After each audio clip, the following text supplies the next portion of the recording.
It's 1 a.m. Your phone's glowing on the nightstand. Her message sits there. 3 words. Hey, I'm fine. Your thumb hovers over the keyboard. What does she mean? Is she mad? Bored? Done with you? Your mind's already spinning a story. A whole novel from 3 damn words. You've been here before, staring at a screen, waiting for a sign, overthinking every pause, every tone. You want her to care, to notice you. But the harder you try, the further she feels. It's exhausting, isn't it? This loop, this chase, this wait. You're not alone in this. Most smart guys, like you, fall into this trap. Not because you're not enough, but because you're fighting the wrong fight. You're reacting, chasing, grasping, when what you need is to pause, to breathe, to see things clearly.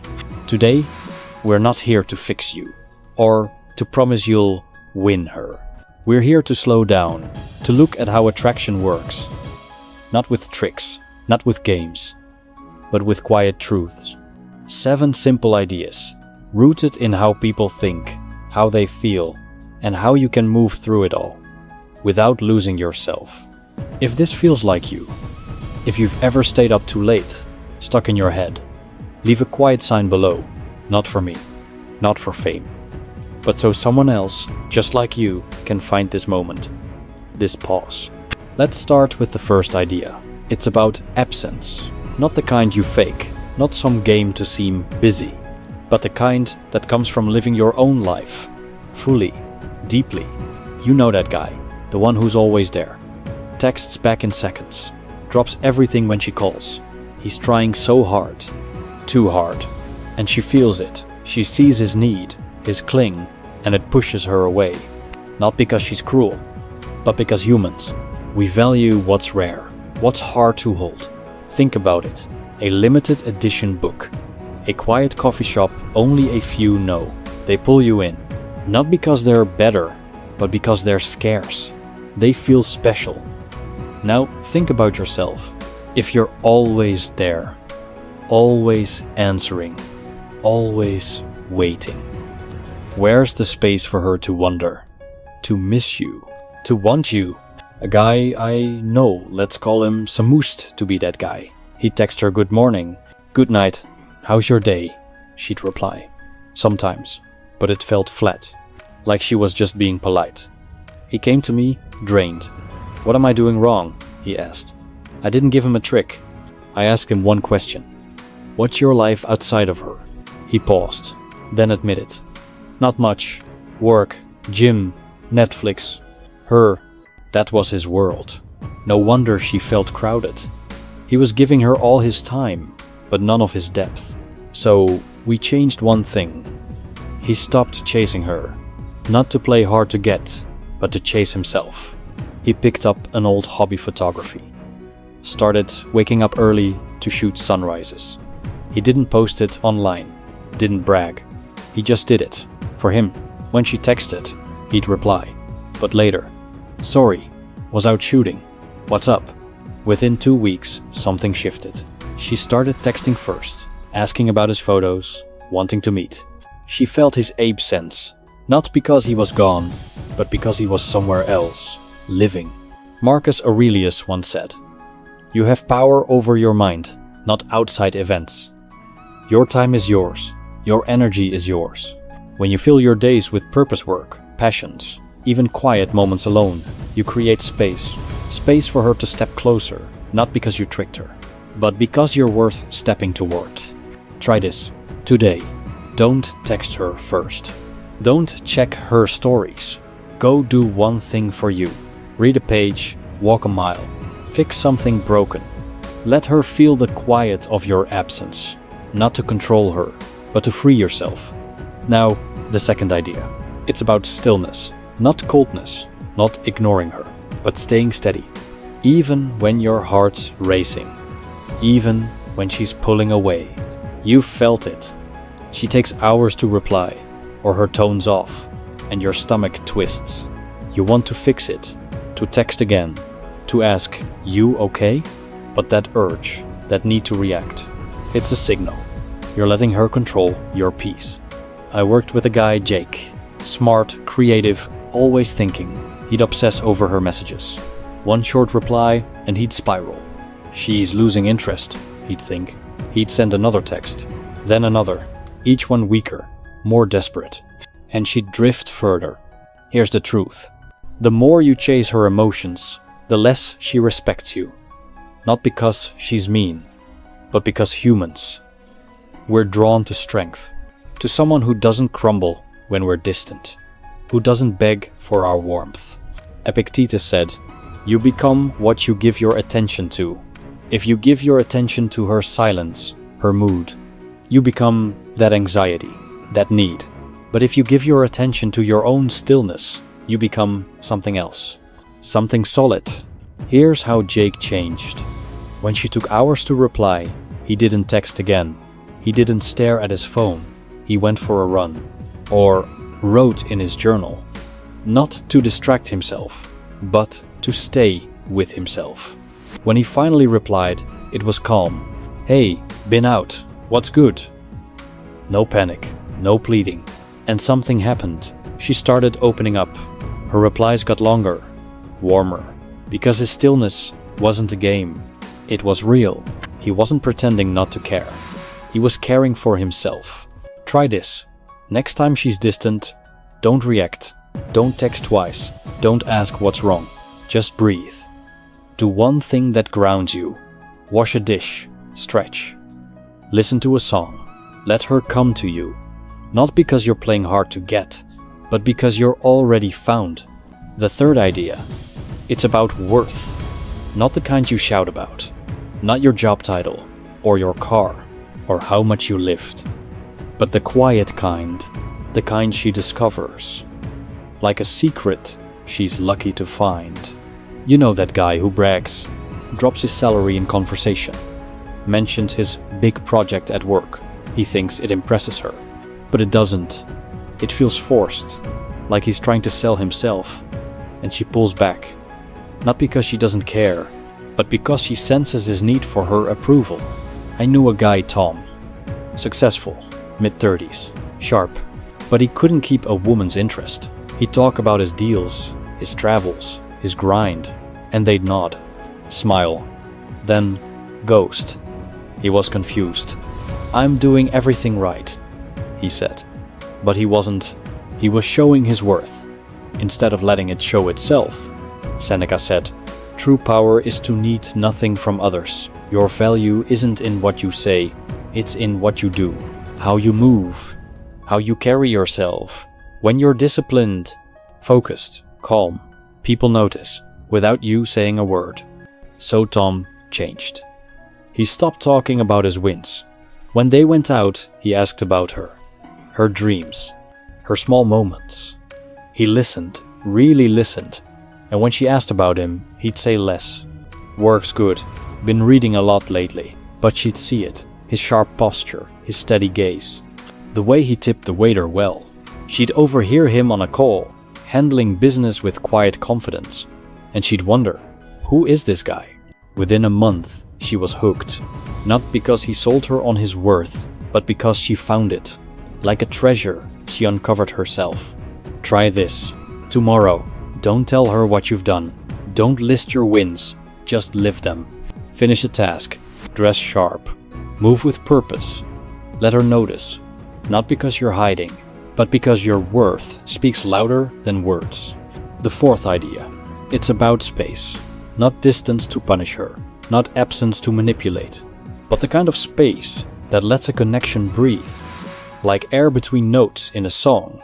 You've been there, texting her all day, checking in, sharing memes.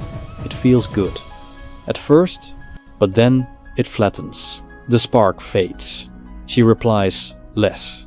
And you wonder, what changed? The answer, there's no room for desire to grow. A couple I know, Mark and Sarah.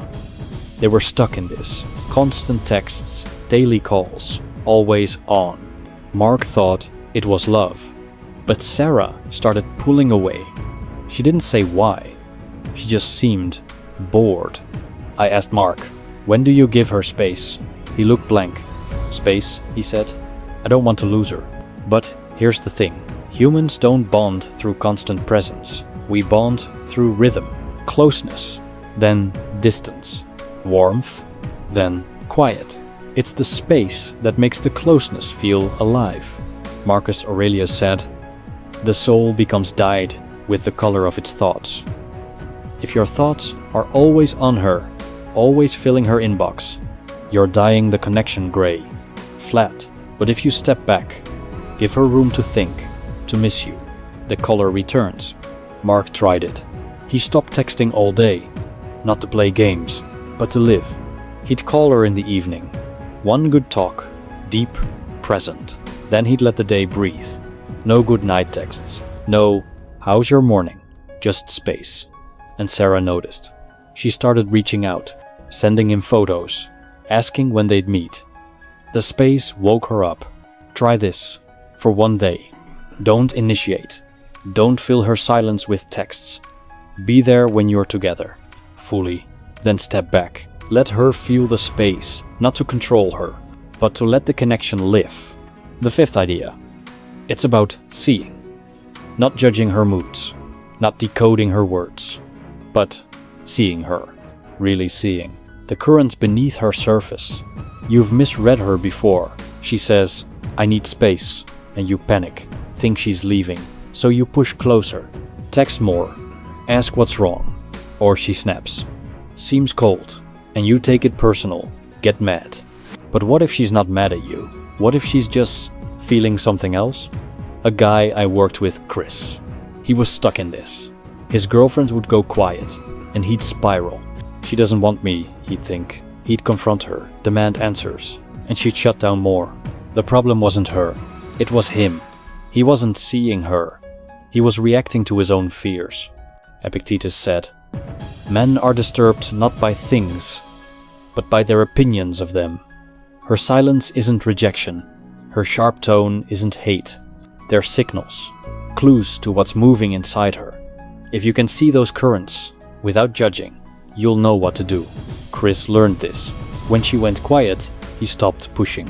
He watched, noticed her eyes, her quick breaths. He'd say, "You seem off, wanna talk?" Calm, no pressure. Sometimes she'd open up, sometimes she wouldn't.